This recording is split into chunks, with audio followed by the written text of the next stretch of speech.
Hi, I'm Angela Littleton, and welcome to our series on navigating the public art process.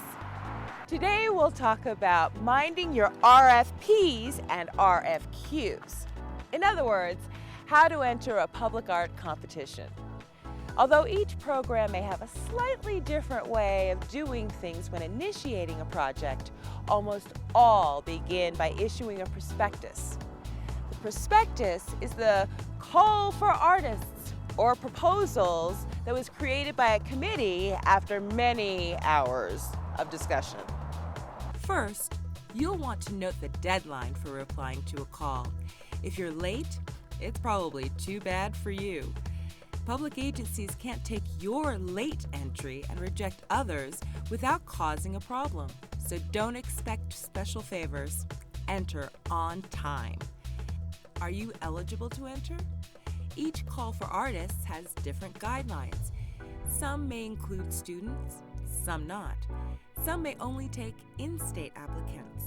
Some include anyone from anywhere. Make sure you check. Still in the running? Now the committee will want to know your qualifications. How many years of experience do you have in a particular medium? Have you completed other public projects?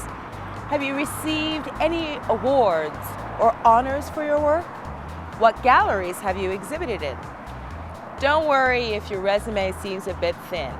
We'll show you how to beef it up in a future episode.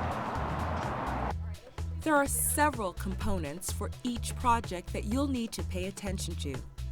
What are they looking for? Sculptures, lights, landscape design?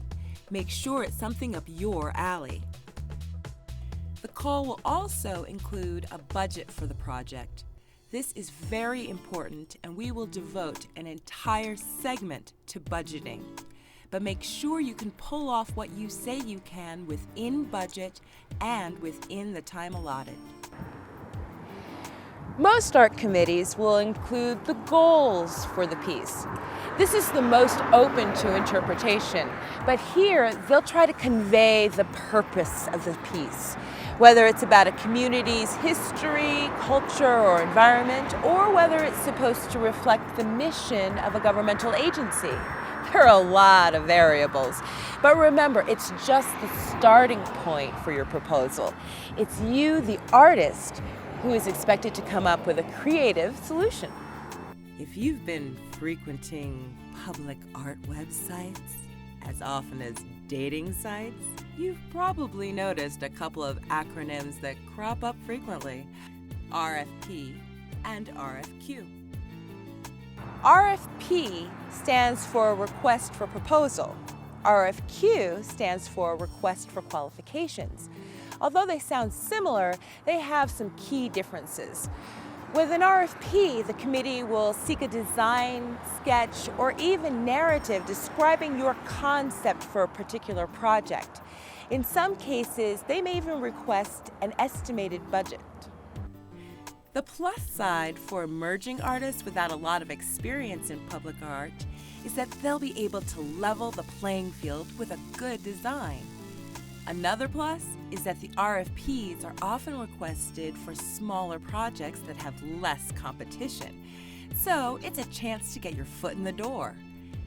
The negative side is that you may be asked to submit a design without a good working knowledge of the site, the community, or the history that informs the request.